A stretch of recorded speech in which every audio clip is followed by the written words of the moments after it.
born expecting to encounter the skin of our mother's belly and her arms and her voice and the familiar sound of her heartbeat, which is kind of the one thing that comes with us out of the womb that is familiar.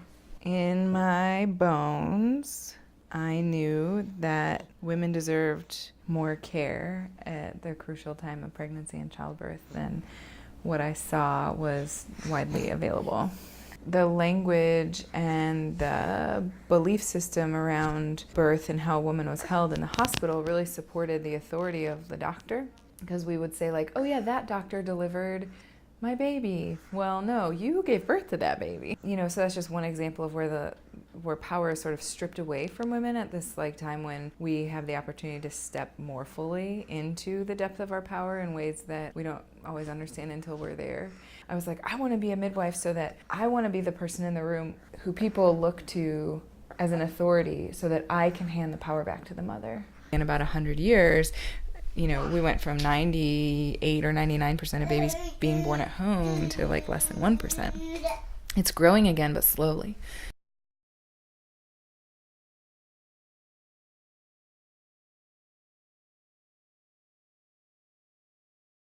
My main objective is that people are able to choose what actually feels the best to them, so that they know about what their options are and that they know the risks and benefits of all of the different options, and they're able to embrace a path of healing, a path toward healing that suits them in their particular belief system. I think also people think that home birth is very messy. Like, oh, I wouldn't want to have a home birth in my, because I just wouldn't want to have to clean up all that mess. Well, we have great mess containment strategies, and like birth is really usually not that messy, but midwives are masters of cleanup.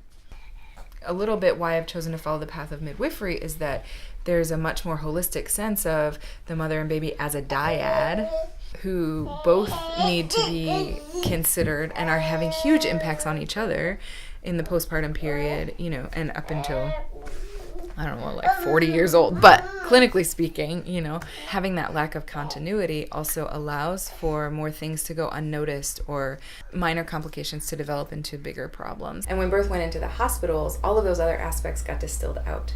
And so in a sense, as a doula, I'm bringing those important pieces of the experience back in and holding a space for them and honoring them as just as important. And in some ways, when we're pregnant and we're going through the process of becoming mothers, we need a lot of mothering.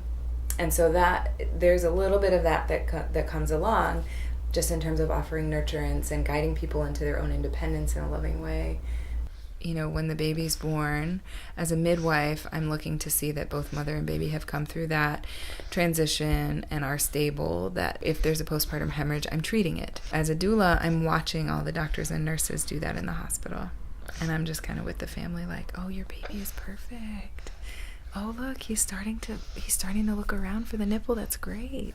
Just more of a guide for their attention. I am a mother, a growing, learning midwife. I work as a doula. I'm an herbalist and a healer. And I have a great big love for all of life. I had my first daughter in 2006. And in 2008, I did my doula training. I started attending births about a year later. And then 2017, I had my second daughter. So 125 births later. And then Mira was born right here. I had a little futon mattress on the floor.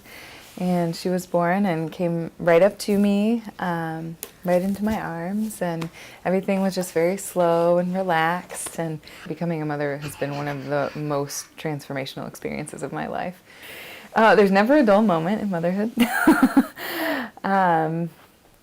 And with that comes a lot of joy and a lot of opportunities to doubt oneself or have thick layers of mother guilt, of like guilt trips about not doing things just perfectly, or and I think in its essence, one of the greatest gifts of motherhood for me has been that I've gotten to refine my own sense of myself. So in all these different ways, for me, motherhood has just been sort of distilling down to like, who am I and how do I navigate the world and how do I guide other people through the world?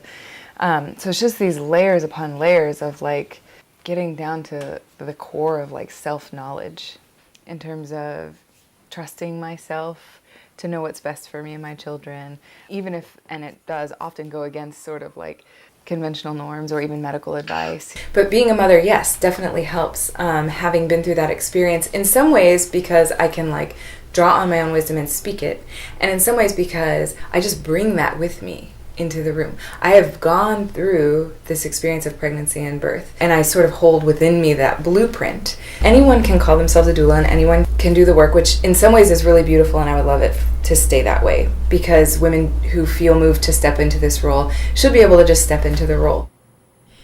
I think it's a little bit for me the same with like the plant world and motherhood and birth work, is like they're all things that are just so much bigger than me.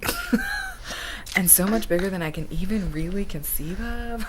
And they're all like living processes. So I'm really drawn to sort of the contact with sort of like the infinite nature of life. It's a very nourishing relationship for me.